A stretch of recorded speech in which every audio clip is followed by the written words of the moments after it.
السلام علیکم ګرانو محترمینو ملګرو، په دې هیله امید چې تاسو به ټول روغ جوړ او خوشحاله یاست.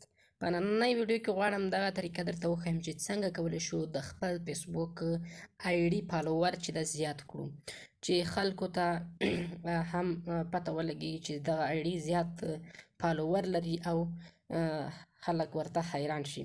نو نن په ویډیو کې زه تاسو ته درښیم لکه په دې ډول تاسو ګورئ دغه زما آی ډي ده.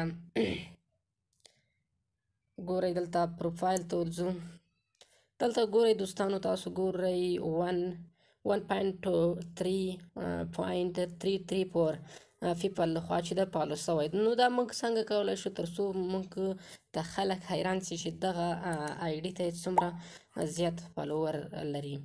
نو دلته د دې لپاره به تاسو راسئ لومړی کروم براوزر ته.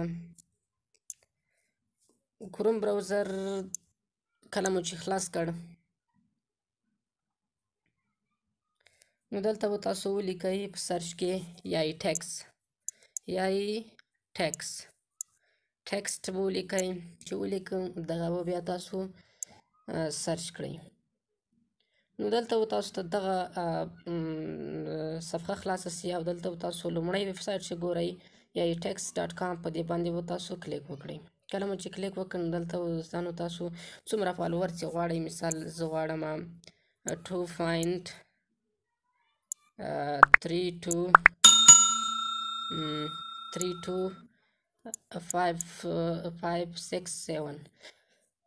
نو دومره فالوور زه غواړم. نو تاسو هر څومره چې غواړئ هغه تاسو پکې لیکلی شئ. اوس راځو دلته به تاسو لاندې لاړ شئ، دلته به دغه بولډ سینس په دې باندې دا به تاسو کافي کړئ. کله مو چې دغه کافي کړ نو دلته په خپل دغه هغه ته چې در راسئ، خپل فیسبوک پیج ته صفحې ته راسئ.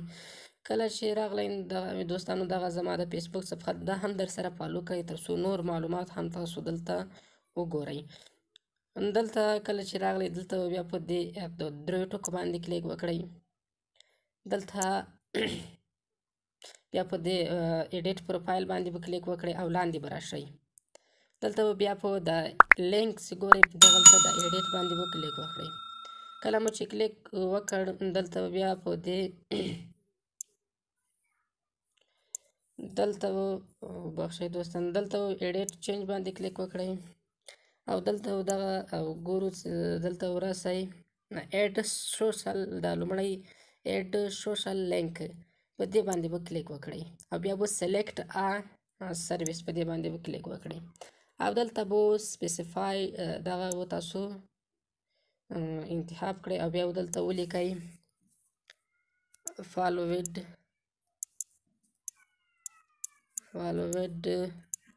بای هغه به دلته کوم هغه مو چې کاپي کړی هغه به دلته تاسو پیسټ کړئ او بیا به دلته پیپلز ولیکئ.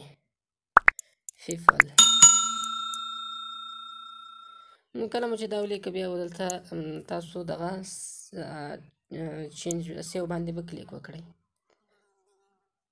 کله مو چې کلیک وکړ اوس به راسئ دلته اوس راسئ خپل پروفایل ته. تاسو ګورئ دلته 2.32 دغه 57 پیپل لخوا چې ده فالو شوی. نو په دې ډول تاسو خلک هم حیرانولی شئ چې دغه څومره ډېر فالوور لري. نو په دې ډول په اسانۍ سره کولی شئ تاسو فالوور په خپل آی ډي کې زیات کړئ او خلک حیران کړئ. نو دا وه دوستانو زموږ د نن ورځې ټاپک. هیله لرم چې دغه ویډیو به مو خوښه وي. نو تر راتلونکو ویډیوګانو پورې د خدای په امان زموږ چینل حتما سبسکرایب کړئ.